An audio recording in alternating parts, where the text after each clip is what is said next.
Hello, my name is Ralf Friedrichs. I'm an addiction recovery coach and the host of the Take Your Life Back Today show. As an addiction recovery coach, I want to share something with you, and let me be crystal clear to leave an everlasting impact. Just imagine being buried alive. You're in a coffin, but you know you're not dead. You don't know how to get out of that coffin. You tried lifting the lid, but the enormous weight upon the lid prevents you from opening the lid. You then try banging on the lid, hoping that maybe somebody might notice and start digging their way down towards you to help you. You just think today you're going to die, but there's probably somebody standing by your grave. Usually, though, people don't think about death when they're habitually abusing drugs and alcohol. In order to feed an addiction, you have to be great at repressing the fear of death. I often ask you, my audience, did it ever cross your mind while you're abusing drugs and alcohol that you might overdose and take something away that God had given you called life? And if that's not selfish enough, take that life away from the people that love and care for you most. Your mother, your father, your brother, your sister, husband, wife, children, even grandchildren. With this, let me leave one last thought. Don't be like the person that I'm talking about that went to their grave without seeking help. Instead, pick up the phone and call me at 844-405-HELP, and I promise I'll help you take your life back, for your life is gone. Don't forget to take the slippers off at night, but don't put them by the edge of your bed. Stick them way under your bed. That way, in the morning, you'll be forced to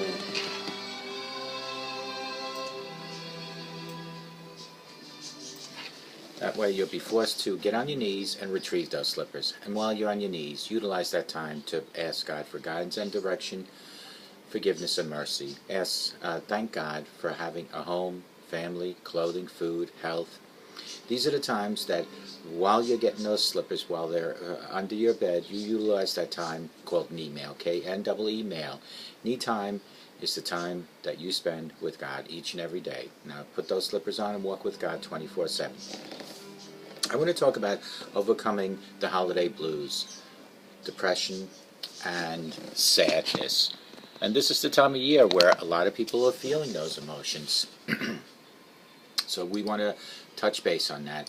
I mean, are you feeling down, lonely, depressed over the winter holiday period? The question of why some people experience sadness during what is supposed to be a happy time of year is what a lot of people wonder about.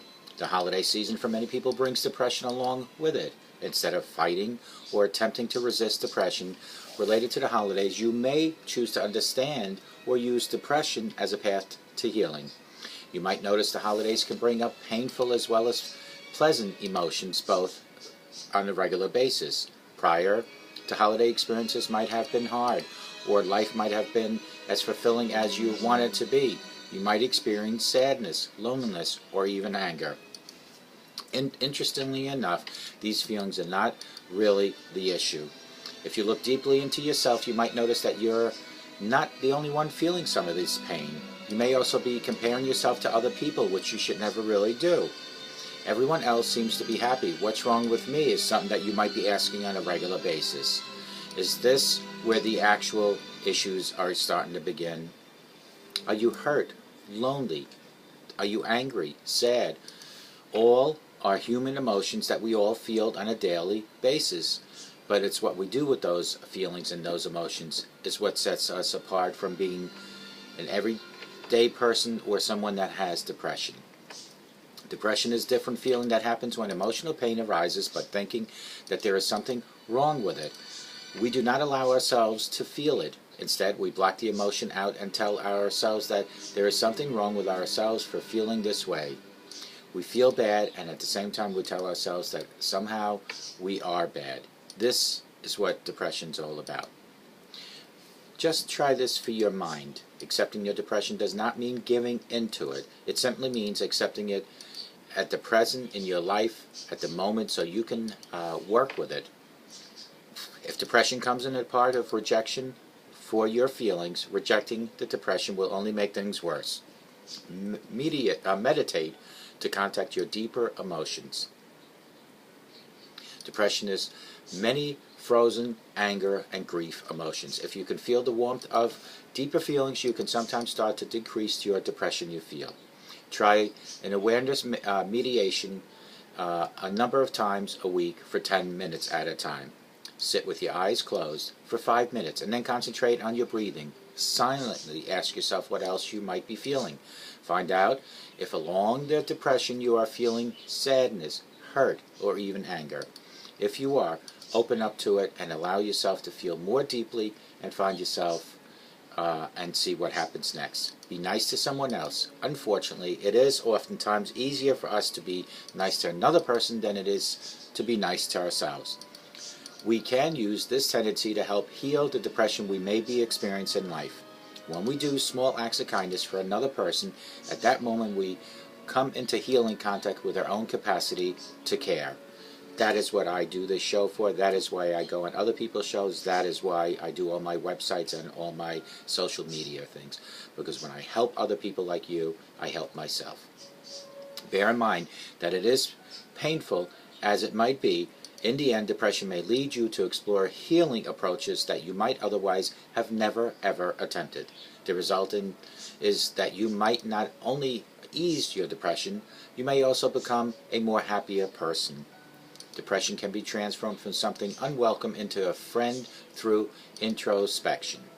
Contemplate the depression you experience on a daily basis. Try to understand it. You are not alone where holiday depression is concerned. A number of people experience it.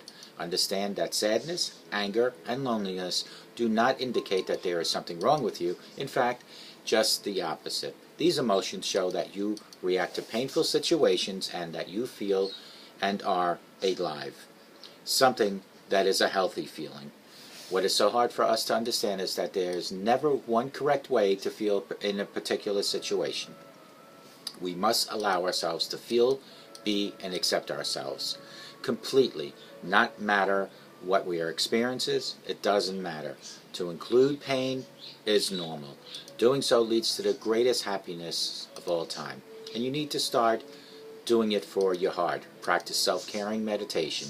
A lot of pain and depression comes from the way we criticize ourselves. We can learn and practice in different ways. Sit with your eyes closed and think of something about yourself that is difficult to accept. Let your mind bring up an image and person you really care for and visualize that. Visualize or hear the person accepting and forgiving you for what you find difficult to accept. Try this for 5 minutes, a few times each week. Take time and practice the pleasures. Yes, the pleasures. Pleasure and joy are enemies of depression. Even when we are depressed, there might be something small that might help us. Something like a poem, a hot bath, an old movie, a favorite song, a nice piece of chocolate. Even a small amount of pleasure might perk you up and remind you of what life is and can be all over again. And it is good for your body. Move, exercise, and do energy work. Aerobic exercise for 30 minutes 4 or 5 times each week. Yoga, Tai Chi, and Qigong are all simple and safe, effective antidepressants. Could this be sad? The question of why people experience sadness during what is supposed to be a happy time of year is what we all wonder. The answer is that both emotional and biological triggers. The most common biological cause, seasonal affect disorder, or SAD, stems from the declining number of hours in sunlight during the winter. Do not assume the experience SAD simply because your emotional issues become worse during the winter months. At times, depression or anxiety just happens to be around during the holidays. Whether or not there are biological factors involved in the holiday season is filled with psychological booby traps. Office parties may feel like just more work. Vacations might add to the stress if you have unresolved issues, or if it might just cost too much. Seeing more of your extended family during the holidays may also be triggers for uncomfortable, unhappy memories or behaviors. Pressure to give the right gift at the right time for the right price could also be very paralyzing. The coming of the new year might remind you of financial, professional, or personal disappointments experienced during the prior year, of the uncertainty that might lie ahead with the new year. For some people, all the holiday parties might be temptation to pursue excessive drug and alcohol abuse. Even good news might trigger unhappiness. A well-earned vacation makes some people feel guilty. Family and personal pressure and success may lead to envy or even squabbles among family members. Some people carry expectations that a new year must be better than the old one. So here's how you deal with the holiday blues. How do you know if you're experiencing problems during the holiday season? Watch out for some of these signs. Significant emotional pain. Other people telling you that you have issues, emotions or behaviors that interfere with regular activities on a daily basis. Just recognizing that you're experiencing an emotional issue may oftentimes go a long way towards dealing with it. Using coping skills such as spending more time, less time with your family, cooking favorite meals, attempting to avoid arguments, and talking things through with trusted family members and friends. If these steps do not work, you might pursue professional assistance.